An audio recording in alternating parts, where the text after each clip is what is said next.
because we change things doesn't mean it's bad. It's because things are progressing, things are changing. We have pickleball. So that's all I wanted to say, Russ. I didn't mean to cut you off. No, Floor back to you. We all bought into the original plan.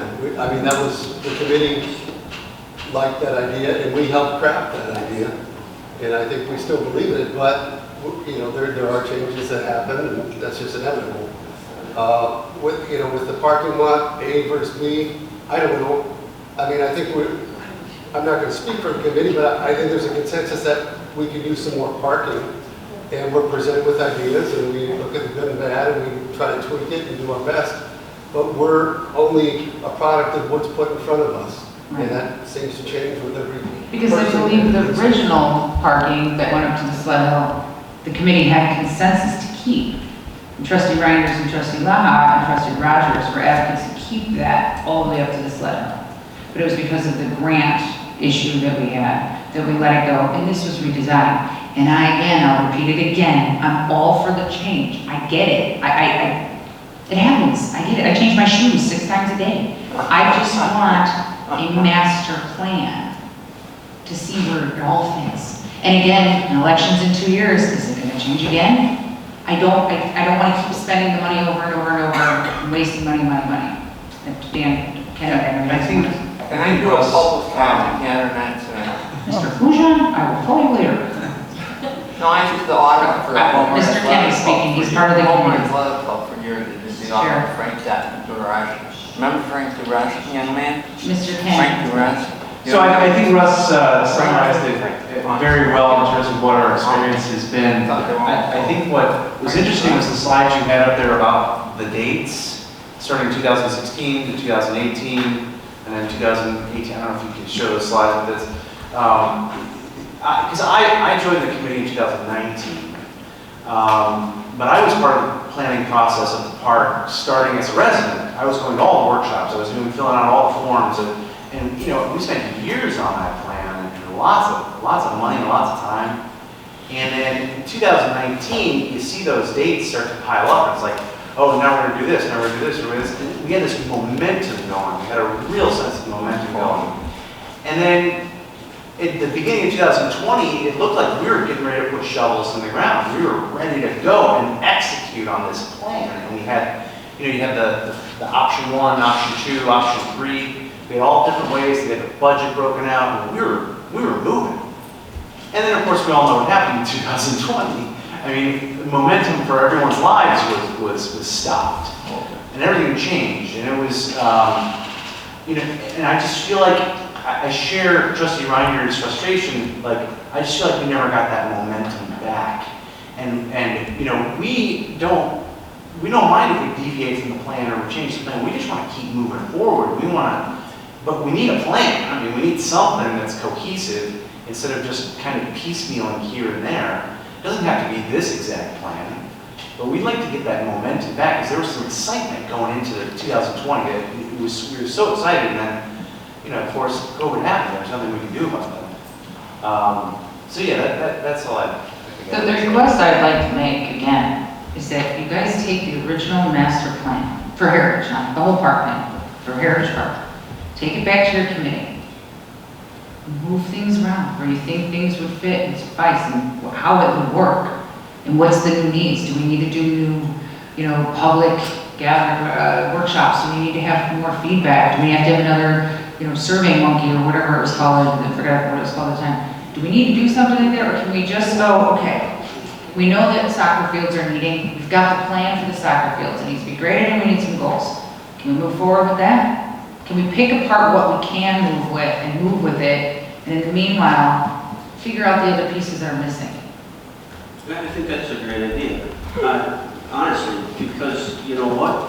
Just myself, looking at that spot that the band shell's going to go in for a fest, I don't know if anybody talked to anybody that ran that fest to see if that's functional. I don't see it as functional. I've been involved with the fest for years now. I know how it works with bringing bands in and sending bands out and transferring things in the middle of the show. The way that's set up right now, I don't think it's functional where it's at. I'm not saying the design isn't nice, but I don't think it's functional where it's at. So that would be one example from me. And you've stated that before. And I have stated that before. So that's where I'm at with it. I think Dan is right, you know? I don't want I to think we also have to throw remember the too, during that time, we took on all the township parks. And so that was a huge kind of derailment for the Parks Committee and for the village, because we're doing a lot of stuff, trying to get those parks up to speed and take care of our existing parks. And then also get the momentum going behind this big park. So we had a lot on our plate, and as Trustee Reiner pointed out, it feels like we're trying to juggle a lot of stuff, but nothing's getting done, unfortunately. I think what the best plan is, and I don't know if everyone agrees, but we can get some sort of consensus. I don't want to throw out the original master plan, but I would like to look at it and have the Parks Committee say, present to the board, we'd like to keep this, that, move this, and then have Brett Westcott look at it and say, is it possible? Look at I remember the plan from Trio, it was like this thick, there were so many things involved, you know.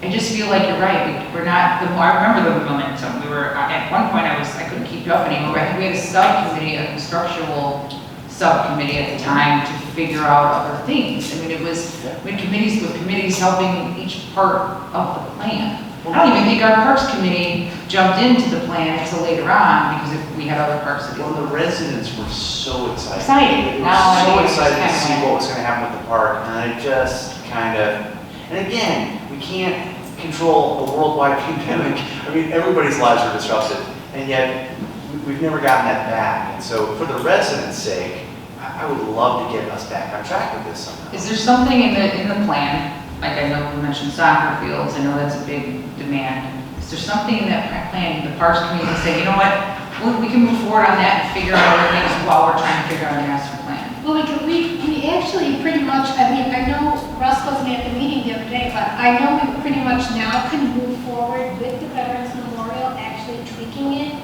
bringing in what Mike McCullough and Lucenti and the area, because the area that it's not far off base of where it was supposed to be originally. So, and one of the most important thing is sewer and the water. And we know where the sewer and the water is. We looked at the topography on Brett Westcott a little bit. He said he didn't think it would make that much of a difference. So basically we wanted to concentrate basically in that same area where it was before. But we're putting that together to bring to the board. So it's not going to vary that much from the original plan. Yes, Brad. And one more thing I would like to add to, let's go back to Austin Tyler and all the money that we spent. Austin Tyler came before the board prior to us coming on board. They were approved 2 months, a month, 2 weeks, a month before we even took office. So when we came on board. Oh, that's the ring road, right? Right? That was the ring, the road. Right, that was where That was the cul-de-sac. It was right, it was the cul-de-sac road, and it was right after the election. They got pushed through right before we came on board. Okay, when we came on board, we gave them ample time to meet the requirements of the bid. They could not meet them. We gave them extension after extension after extension. They could not meet the employment requirements. The bid required minority status. They could not meet it. And we gave them 3 chances. They could not meet it. So therefore, that is why we canceled the contract with Austin Tyler. That is true. And we took all of the equipment. We have the lights, we have the electric, we have everything. And the other thing I wanted to say too was, you know, like Dan had said, and like Dan Kenny said, and Russ said, you know, there's been so many changes throughout the years for this plan. And they're not major changes to the plan, but they're changes, and they did happen. And changes are gonna happen. And you know, you talk about the residents in 2016. Well, you know what? I ran for an election in 2021, and I just ran for another election.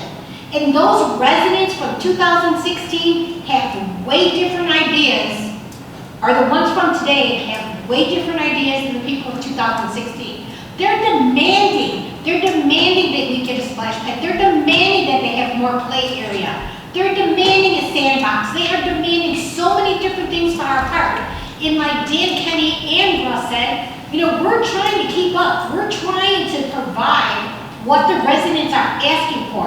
So when you say the residents of 2016 are not the same residents of today. And they don't have the same ideas. Times have changed and people have changed. And needs have changed. I'm the same So- person for 20 years. That is all I'm saying, moving forward. Brett, did you have something? I'm sorry.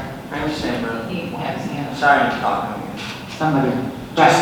I just had one kind of real quick thing, kind of closing statement on the parking lots and everything that's proposed in the master plan and everything like that. I think it's been a great discussion so far. I think that there's nothing in this plan that would stop us from potentially extending this parking lot up to the sled hill at a later date, while also gaining additional parking in this area here.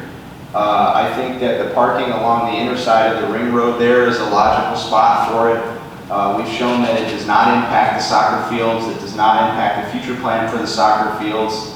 We discussed that this southern lot was part of the master plan as it sits. I did have a question, Brett, you mentioned that. Wasn't there a reason we didn't put parking on the inside of the road?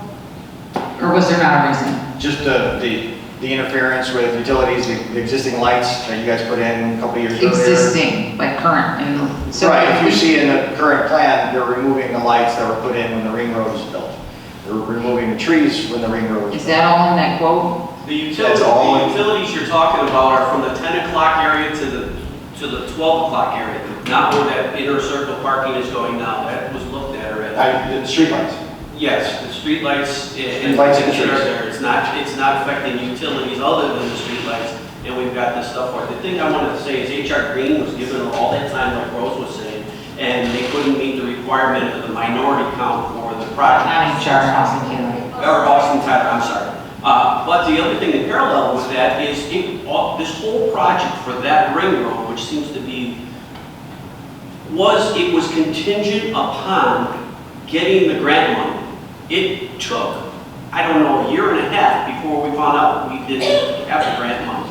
So that whole project was approved based on getting that money at that time for that ring road. And so you had two things against you, the contractor and the grant money were not coming in. And you can go back to that meeting, April 21st. I think it was April 2021. You can go to that meeting and look at it yourself to see that I'm telling you the facts. The thing is, it was contingent upon the grant money. The grant money was never received. It went over a year and a half. We had a problem with the contractor. So therefore, let's move on, right? Like you guys are saying, we had to move on. So that is where we ended up. It wasn't because of any other reason. Mayor, Yes. respectfully, in defense of Austin Tyler, that wasn't actually the case. So as administrating the project, right, and Rose, Trustee Reinders, I know you said that also. We put out the bid, the village put out the bid, a project that had certain MBE requirements for contractors to bid on. Austin Tyler was granted because he was the winner. When Austin Tyler got into it and the village called the state and said, we're ready to go, and they said, well, you need these MBE requirements. They changed them. And at that point, we went back to Austin Tyler because we were the architect of record. We asked him, can you do anything with this? But he's like, I can't, I already have a bid, I'm already a low bidding contractor, I can't change it that much. I can shuffle some money around, but I can't meet those stringent requirements from the state. And at that point, it wasn't Austin Tyler failed, he did what he was exactly meant to do, and he followed the bids. Matt Walsh at the time, who was interim village manager, was working with the state to correct the paperwork, similar to what you're doing now, or you did now, you corrected the paperwork. So they never received the grant. Paperwork for what? The grant. For the grant. No, the grant's already got it. It's not being corrected, it's done. Correct. No. But at the time, prior, Matt Walsh was working to correct the paperwork with the state to say, what are we actually doing? So the village was awarded the grant. And so we're not mixing terms. The village was awarded a grant. You did not get grant money because you have to get it reimbursed. and that you have to go through the grant process. So at that point, the village was trying to work with the state to get their paperwork in order so that they can hire and continue with Austin Tyler. In the meantime, they told Austin Tyler to get performance bonds, payments bonds, and order things, but do not break ground. They were told not to break ground just in case they couldn't get reimbursed for these items. So that is the point. That is exactly it. We had a meeting. So they actually came back and said, when the board said that we don't want to do this project anymore, we don't want to work with the state, we don't want to stop that, whatever it is, cancel that project. Austin Tyler said, I still need to get paid for my performance bonds. They had 2 payments. And the second one was all the material. And that material was around $150,000, $155,000 was paid, and I know it went to A&F and back to A&F, I think to the Parks Committee and then back to A&F or something, kept going back and forth. And Austin Tyler had to come here with me to kind of explain that, and he finally got paid for that material, and he had to make sure that the material was delivered here. So you canceled that project with them because of that, but there's nothing for them. They met the requirements that the village asked them. So it was the I'm state's sorry, but fault. I have to correct you. They did not meet the requirements. They did not meet the minority status. And I'm sure everybody in this room can tell you that. They could not meet the minority status. And that was the reason why we canceled. We paid It's them. a mix of words. I think they didn't meet the requirements that the state was imposing. Right, well, They the met- state was the one who was giving them the bid. It's the same thing. No, Village gave them the bid. Village did the project, Village set the minority requirements. Austin Tyler met those requirements. Okay, I think at this point. I just want to clarify, right? Right, thank you. I think we can talk about this all night. Yep. I think we're at the workshop stage of, if I think we all agree, the Parks Committee is going to look at the plan, come back to us with tweakage of the plan, maybe, I don't know. Can I ask one more question? Yeah. I like to ask Trustee Mason, when did you meet with Tria Architecture? Did you meet with them as capacity as a trustee or as a part of the Parks Committee? Monday. You met with them this Monday? That's correct. On a Zoom call. You can FOIA that. Okay. So I do have something I'd like to, and in closing, I'd like to apologize to Mr. Westcott, Mr. Westcott, because I do stand corrected. HR Green's design was rushed through in March, just before we took office. I just didn't understand why we're paying another $130,000 to do something we already did. Also like to thank Russ and Dan for your due diligence and your service. I know you guys say you like the original plan, so did we. I'm just tired of the taxpayers paying for stuff and then paying for it again. And paying for it again. Yeah. Also, apologize for the little chest cold that I got going on.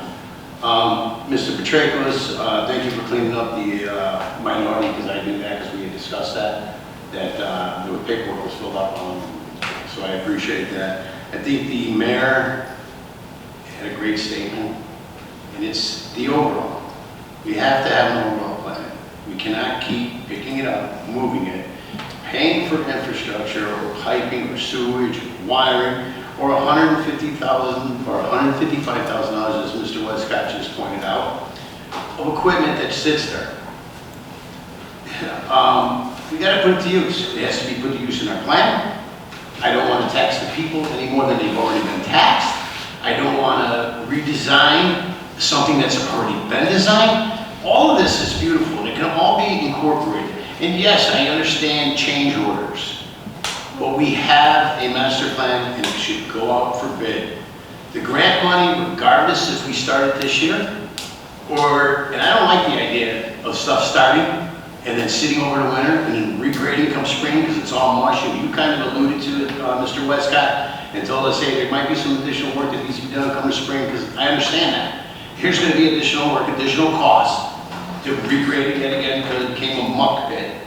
But that money's still there. I have a question for you, Mr. Petrakos. If we started this project in April, could it be done by September of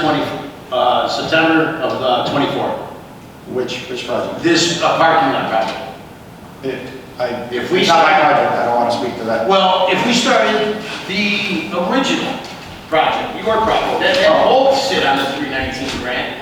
Again, when I had mentioned that there were things omitted, this is the kind of stuff I was talking about. The original plan that brings us to the sled hill, if you started that in the spring without running into the winter chaos, could that be finished by September, which is when the grant money Yes, runs? yes. It was on a tight schedule the first time we did it. Okay, I'm done, and thank you, and I apologize again, Mr. Westcott. Thank you. Okay, I think I'm gonna close up this workshop. Trustee Constantino, my apologies for getting frustrated. Just like to keep things on track. Stick to the point of what we're talking about. Mr. Petrakos, thank you for coming. Thank you. Thank you, board, for everything, and you guys at least hearing it out and understanding the history. There's no charge for this. These meetings have been no charge at all. There's been no charge at all.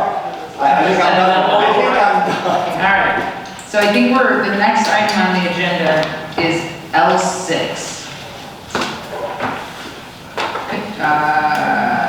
Is there a motion to approve one of the 4 construction bids that the village received at bid closing on August 15th, 2023, for the Village of Glen Heritage Park parking expansion project?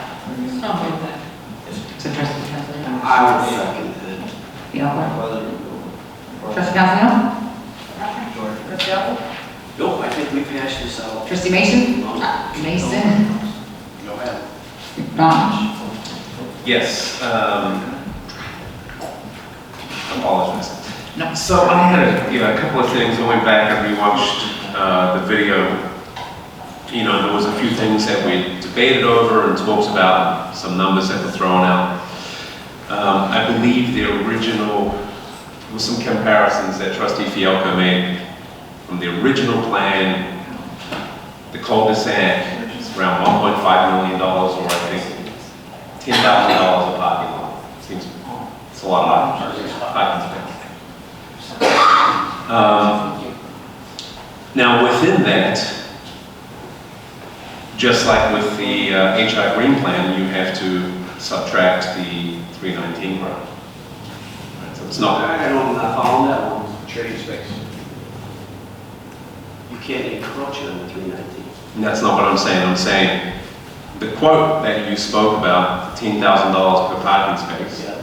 $1.5 million, you have to subtract the grant, $750,000 off that. Right, you're doing it with this one. Correct. But you omitted to mention that when you presented that to No, us. but it's still money spent though, right? So it's on the video.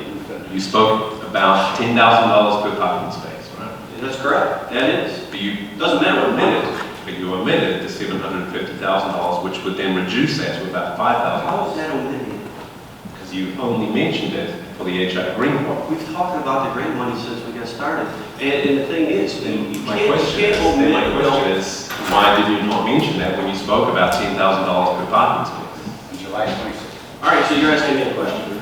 No, just commenting on it, that I feel like I was given information that was incomplete at the You time. want an answer? Not right now. Okay. So that was the first thing that I found surprising. The second thing that I found surprising, I went back through the original quote. You also have to deduct another $155,000 off that 1.5, because that includes lighting, which we already own, which we talked about, we already have. So that brings us to about $600,000 after the grant for the original cul-de-sac road. Now, what we're looking at today is $1.872 million. If you again deduct the $750,000 for the grant, that's $1.122 million, or about $520,000 more than the original cul-de-sac plan. But on top of that, you have to really add the HI Green, $130,000, let's call it $128,000 to the difference. So we're now $700,000 in excess of what we had originally. Right? So if we're talking about comparing apples to apples, when I originally voted on this parking, when I originally voted yes to move forward with this, the way it was presented to me was it's going to be $10,000 here, we can get it done for $3,000. But it wasn't comparing apples to apples, so $3,000, go back and listen to the video and look at the minutes. You included the grant of $750,000 on the HI Green price, but you didn't include it in the original pricing. So I was voting on information that wasn't correct. So that was my concern. Go back, read the minutes, have a look at the video that's in there. So overall, it's about a $700,000 increase in cost to the village to move ahead with this parking plan over what was originally put out there and quoted at $1.45 million. Thank you.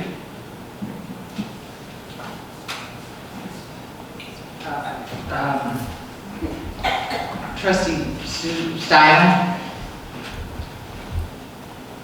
Yeah, my comment is just that the bid, it doesn't separate out the different parking lots. I haven't heard anything different to approve the one parking lot by the building, but knowing now that there's a base that's already been put down for the cul-de-sac road, and that it gets closer to the sled hill, and they both impeded on the 319 grant, I just can't support the other parking lot anymore. The one that goes back by the sled hill, active court area. Trustee Reiner, did you speak yet? I have nothing to say. Alright, well, I've got something to say. I can see where this is going, and this is, is there any way we can make, anybody would like to entertain a motion to table this? I would hate to see it get voted down or passed without an agreement and without a master plan.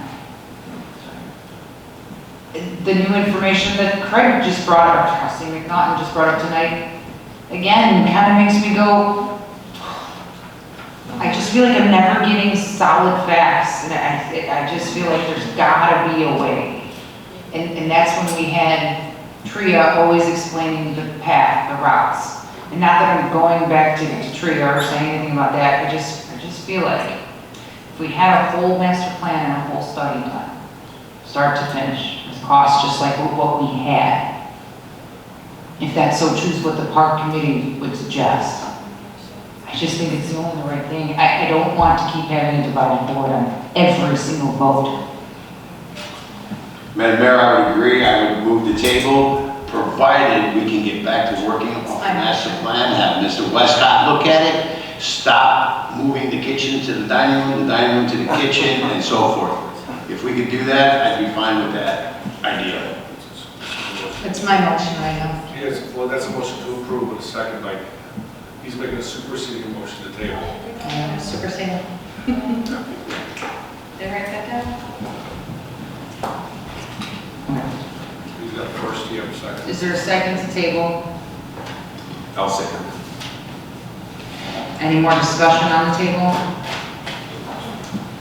I think Brett Westcott, does this make sense to you? Is this what you're shaking your head as I was speaking? Is this something you'd be okay with? I mean, I just want to build something. I really want to project, you know, I just want to build like I something out there. said, I we're all in a understand. different path.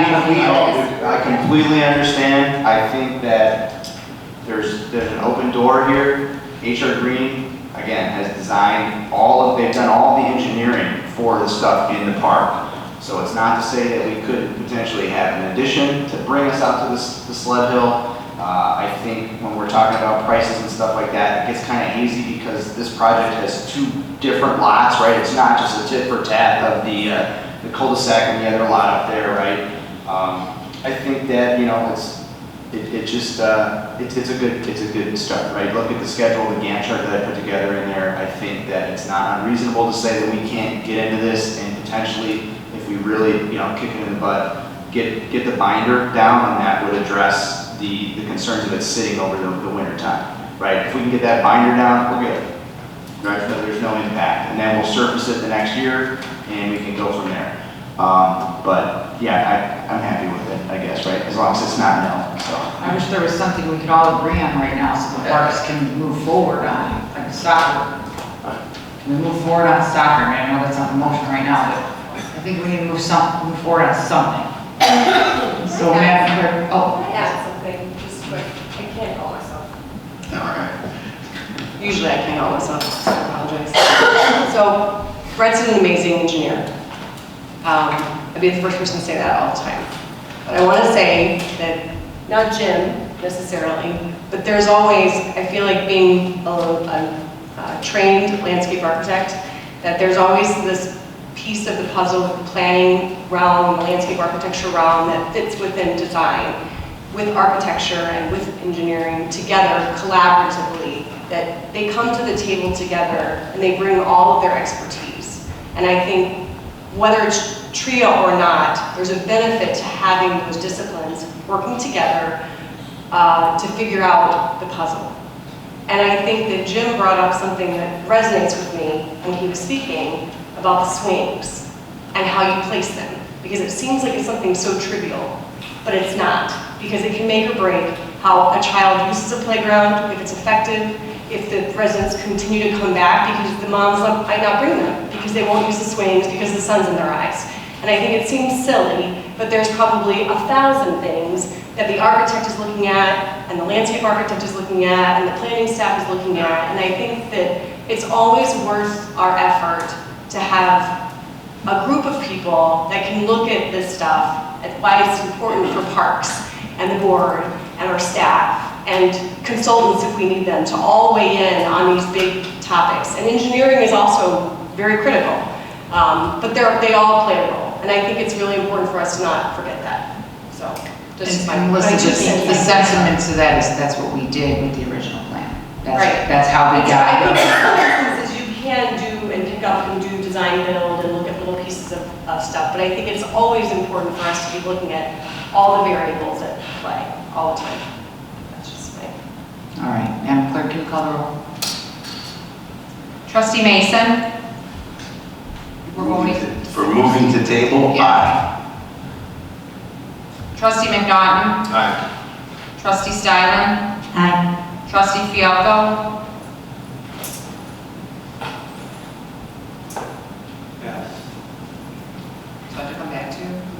Okay. Trustee Reinders? Abstain. Trustee Consolino? Abstain. Trustee Fialko?